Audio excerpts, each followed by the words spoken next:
Entertainment news ও sport জোনে আপনাকে স্বাগত। জানিয়ে দেব বিনোদন জগতের সর্বশেষ গুরুত্বপূর্ণ আপডেট, সংবাদ শিরোনামগুলি। শবনমে মুগ্ধ পূর্ণিমা। এরপর থাকবে জহির রায়হানের কালজয়ী ৫ সিনেমা। দেশে পাকিস্তানি শিল্পীদের কদর দিন দিন বাড়ছে।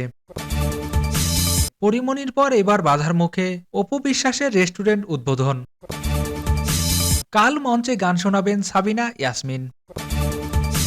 এতক্ষণ শুনছিলেন বিনোদন জগতের সর্বশেষ গুরুত্বপূর্ণ আপডেট, সংবাদ শিরোনাম। এরপর থাকবে বিস্তারিত।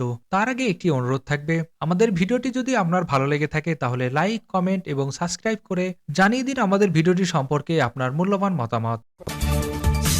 শবনমে মুগ্ধ পূর্ণিমা। চলচ্চিত্রে জীবন্ত কিংবদন্তি অভিনেত্রী শবনম অভিনয় দক্ষতা দিয়ে জয় করেছেন উপমহাদেশের দর্শকদের মন। অনেকদিন হলো অভিনয়ে পাওয়া যায় না তাকে। সময় কাটান এখন নিজের মতো করেই খোঁজ রাখেন সবার। সম্প্রতি আম্মাজান খ্যাত এই অভিনেত্রীর আচরণে মুগ্ধ ঢালিউডের আরেক অভিনেত্রী পূর্ণিমা। সামাজিক মাধ্যমে প্রকাশ করেছেন তিনি। শবনমকে তিনি মুগ্ধতা প্রকাশ করে পূর্ণিমা লিখেছেন, শিল্পী জীবন মাঝে মাঝে ভীষণ সার্থক মনে হয়। তার কথায় শিল্পী জীবন মাঝে মাঝে ভীষণ সার্থক মনে হয় যখন আপনাদের মতো কিংবদন্তি শিল্পী বলেন, পূর্ণিমা তোমাকে আমার খুব ভালো লাগে, তোমার কাজ আমি দেখেছি। পূর্ণিমা বলেন, আমাদের একজন শবনম আছে, এটাই আমাদের গর্বের বিষয়। আপনার সান্নিধ্যে এসে সময় কাটিয়েছি, এই পরম ভালো লাগার স্মৃতি শ্রদ্ধার সাথে লালন করব আমার হৃদয়ে। শেষে লিখেছেন, প্রিয় শবনম ম্যাম, আপনি সুস্থ থাকুন, ভালো থাকুন, অনেক দোয়া ও ভালোবাসা আপনার জন্য। জহির রায়হানের কালজয়ী ৫ সিনেমা। তিনি একধারে সাংবাদিক, গল্পকার, ঔপন্যাসিক, চলচ্চিত্রকার, পরিচালক ও প্রযোজক। শুরুটা হয়েছিল বিপ্লবী সাহিত্য দিয়ে। একসময় চলচ্চিত্রকেই শিল্পচর্চার মাধ্যম হিসেবে বেছে নেন। হয়ে ওঠেন দেশের চলচ্চিত্র আন্দোলনের চিরস্মরণীয় নাম। তিনি কিংবদন্তি জহির রায়হান। আজ তার মৃত্যু বার্ষিকী। ১৯৭২ সালে ৩০ জানুয়ারি রবিবার সকালে অজ্ঞাত টেলিফোন কলের ডাকে ছুটে যাওয়ার পর আর তাকে খুঁজে পাওয়া যায়নি। মাত্র ৩৭ বছরের ক্ষুদ্র জীবনের দাপটের সঙ্গে চলচ্চিত্র সাহিত্য প্রভাব বিস্তার করে গেছেন। জহির রায়হানের তিরোধানের দিনে রইল তার নির্মিত ৫ সিনেমার কথা। কাচের দেয়াল।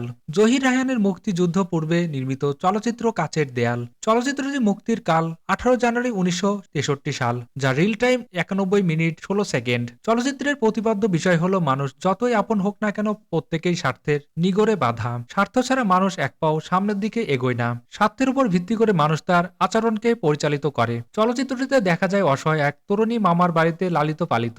মায়ের মৃত্যুর পর তার বাবা হয়ে যায় বাউন্ডুলে। মামার পরিবারে মেয়েটি লাঞ্ছনা বঞ্চনা শিকার হয়। জহির রায়হানের দ্বিতীয় ছবি কখনো আসেনি। এটি জহির রায়হান নির্মিত প্রথম চলচ্চিত্র। এতে নায়িকা হিসেবে অভিনয় করতেন সুমিতা দেবী এবং তার বিপরীতে অভিনয় করেন খান আতাউর রহমান। ১৯৬১ সালের ২৪ নভেম্বর চলচ্চিত্রটি মুক্তি পায়। মুক্তির দিনের প্রচারিত বিজ্ঞাপনে এটি অসম্ভব সাহসী বিবৃতি প্রকাশ করে। বিজ্ঞাপনে বলা হয়েছিল, দেশের জনসাধারণ ২০ বছর পর যে ছবি দেখে বলবে, আশা করেছিল ২০ বছর আগে দেশের তরুণরা সে ছবি তাদের উপহার দিল। জীবন থেকে নেয়া। ২০২০ সালের ১০ এপ্রিল চলচ্চিত্রটি মুক্তির অর্ধশত পূর্ণ হয়ে জহির রায়হানের কালজয়ী সিনেমা জীবন থেকে নেয়া। বেহুলা। এই সিনেমাটিও জহির রায়হানের আরেকটি কালজয়ী নির্মাণ। বাংলার প্রচলিত লোককাহিনী হিন্দু পুরাণ মনসামঙ্গল কাব্যর বেহুলা লক্ষিন্দরের উপন্যাস অবলম্বনে নির্মিত হয় সিনেমাটি। বেহুলা চরিত্রের জন্য সুচন্দাকে নিয়েছিলেন জহির রায়হান। এটি ছিল সুচন্দা অভিনীত দ্বিতীয় সিনেমা। এর আগে তিনি প্রখ্যাত পরিচালক সুভাষ দত্তের কাগজের নৌকায় অভিনয় করেন। সঙ্গম জহির রায়হানের হাত ধরে পাকিস্তানি চলচ্চিত্র রঙিন চলচ্চিত্র জগতের প্রবেশ করেছিল। ১৯৬৪ সালে তার নির্মিত উর্দু চলচ্চিত্র সঙ্গম ছিল পাকিস্তানের প্রথম রঙিন চলচ্চিত্র। এই চলচ্চিত্রের ৬টি গানই তুমুল জনপ্রিয়তা পেয়েছিল। বছরটি জহির রায়হানের জন্য দারুণ একটি বছর ছিল। একই বছর প্রকাশিত হয়েছিল তার রচিত কালজয়ী উপন্যাস হাজার বছর ধরে। এই উপন্যাসের জন্য ১৯৬৪ সালে আদমজী সাহিত্য পুরস্কার পেয়েছিলেন তিনি। দেশে পাকিস্তানি শিল্পীদের কদর বাড়ছে দিন দিন। বাংলাদেশের রাজনৈতিক পট পরিবর্তনের পর বেশ কিছুদিন ওপেন এয়ার কনসার্ট আয়োজিত ছিল সীমিত। সময়ের পরিক্রমায় সেটা তখন বেড়েছে দ্বিগুণ। তবে শীত মৌসুমে কনসার্টের সংখ্যাটা কিছুটা বেশি, কারণ শুকনো আবহাওয়ার কারণে এ সময় মুক্ত জায়গায় কনসার্ট করা সহজ। তাই আয়োজক ও শিল্পীরা এই সময়টা ওপেন এয়ার কনসার্টের জন্য বেছে নেন। এসব কনসার্ট অনুষ্ঠিত হচ্ছে রাজধানী সহ দেশের বিভিন্ন জায়গায়। এতে অংশ নিচ্ছেন দেশের শিল্পীদের পাশাপাশি বিদেশি শিল্পীরাও। তবে লক্ষণীয় ব্যাপার হচ্ছে, এসব কনসার্টে বেড়েছে পাকিস্তানি শিল্পীদের কদর। ক্ষমতাচ্যুত হাসিনা সরকারের শাসনামলে ভারতীয় সাংস্কৃতিক আগ্রাসনের ষোলকলা পূর্ণ হয়েছিল।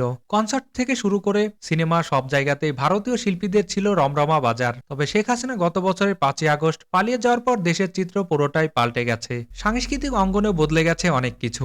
জুলাই বিপ্লবের পর দেশে বেশ কয়েকটি বড় কনসার্ট অনুষ্ঠিত হয়েছে, সেখানে দেশি বিদেশি শিল্পীরাও অংশ নিয়েছেন। তবে চোখ লেগেছে পাকিস্তানি সঙ্গীত শিল্পীদের অংশগ্রহণ। এর মধ্যেই পাকিস্তানের একাধিক শিল্পী ও ব্র্যান্ড বাংলাদেশে কনসার্টে গান গেয়েছেন। মাত্র কয়েক মাসের ব্যবধানে এসব কনসার্টে পাকিস্তানি শিল্পীদের কদর একটু বেশিই ছিল বলে মনে করছেন সঙ্গীত সংশ্লিষ্টরা। গেল বছরের আলোচিত কনসার্ট ছিল লিজেন্ড অব দ্য ডেকেড। দেশের পট পরিবর্তনের পর এটি ছিল বড় কোনো আয়োজন, তবে আয়োজনটি নিয়েও নাটকীয়তা ছিল।